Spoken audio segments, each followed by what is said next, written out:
एक गाना था कि राम तेरी गंगा मैली हो गई पापियों के पाप धोते धोते। और आज वही गाना भारत के प्रधानमंत्री आदरणीय नरेंद्र मोदी जी के ऊपर बिल्कुल फिट बैठता है कि मोदी तेरी भाजपा मैली हो गई पापियों के पाप धोते धोते। 2014 से जब से आदरणीय नरेंद्र मोदी जी भारत के प्रधानमंत्री बने हैं,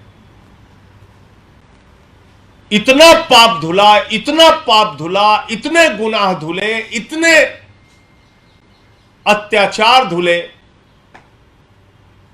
कि यह लाइन उनके ऊपर बिल्कुल ठीक बैठती है, मोदी तेरी भाजपा मैली हो गई पापियों के पाप धोते धोते।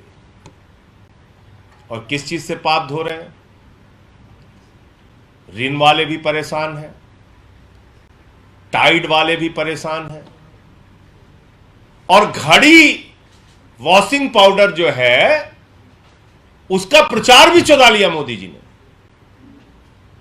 घड़ी का प्रचार क्या है? पहले इस्तेमाल करो फिर विश्वास करो। मोदी जी भी यही कह रहे हैं कि पहले इस्तेमाल करो फिर विश्वास करो, और यह वॉशिंग पाउडर है मोदी वॉशिंग पाउडर। और कितने शानदार तरीके से वो मोदी वॉशिंग पाउडर काम कर रहा है, एक एक करके आपको बताऊंगा। एक आसाम में वाटर घोटाला खुला था, और उस वाटर घोटाले की किसी और पार्टी ने नहीं, याद रखिएगा मेरी बात को, भारतीय जनता पार्टी ने वाटर घोटाले की बुकलेट जारी की थी, बाकायदा प्रेस कॉन्फ्रेंस किया था और कहा था हेमंत बिस्व शर्मा सबसे बड़ा धरती का भ्रष्टाचारी है, और आसाम में उसने वाटर घोटाला किया। यह मैंने नहीं कहा, बीजेपी वालों ने कहा। और उसी हेमंत बिस्व शर्मा को, जिसके ऊपर ईडी और सीबीआई की जांच चल रही थी, उसको आसाम का मुख्यमंत्री बना दिया। दूसरा नाम आता है शुभेंदु अधिकारी का। 2017 में इसके ऊपर ईडी सीबीआई की जांच शुरू हुई, और इसको शारदा नारदा स्कैम में घोटालेबाज बताया। किसने? बीजेपी वालों ने, कोई दूसरी पार्टी वालों ने नहीं, बीजेपी वालों ने। और इसको अपनी पार्टी में शामिल कर लिया 2020 के अंदर, और इसको लीडर ऑफ अपोजिशन बंगाल के अंदर बना दिया। तीसरा नाम आता है येदुरप्पा का। येदुरप्पा के ऊपर हजारों करोड़ का माइनिंग घोटाला, रेड्डी ब्रदर्स पे घोटाला, और उस व्यक्ति को कर्नाटक का मुख्यमंत्री बना दिया। चौथा नाम आता है शिवराज सिंह का। उनके ऊपर व्यापम का घोटाला, बच्चों की नौकरी में घपलेबाजी करने का घोटाला, और उनको मध्य प्रदेश का मुख्यमंत्री बना दिया। पांचवा नाम आता है मुकुल राय का। नारदा स्कैम, शारदा स्कैम में इनके ऊपर ईडी सीबीआई की जांच चलती है, भारतीय जनता पार्टी में आते हैं, मोदी वॉशिंग पाउडर से धुले जाते हैं, और सारी जांच खत्म हो जाती है।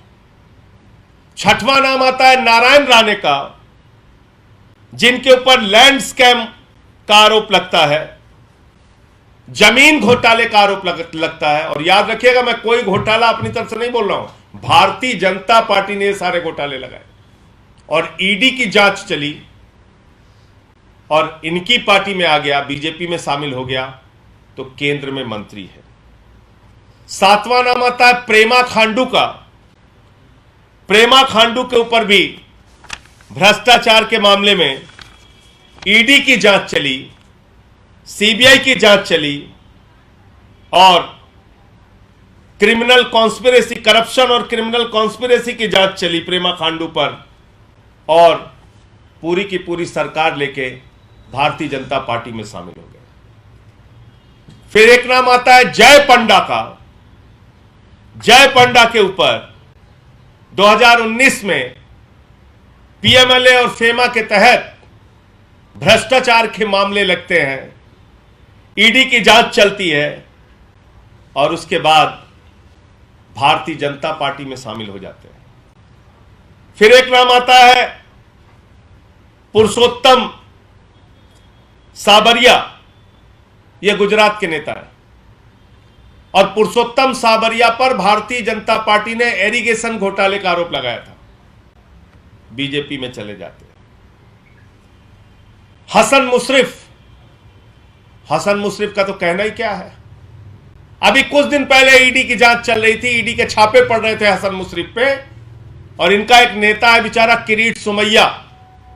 वो किरीट सुमैया जोर जोर से एकदम चिल्ला चिल्ला के कहता था मुशरिफ को गिरफ्तार करो, मुशरिफ को अंदर डालो, मुशरिफ ने 100 करोड़ का घोटाला किया है।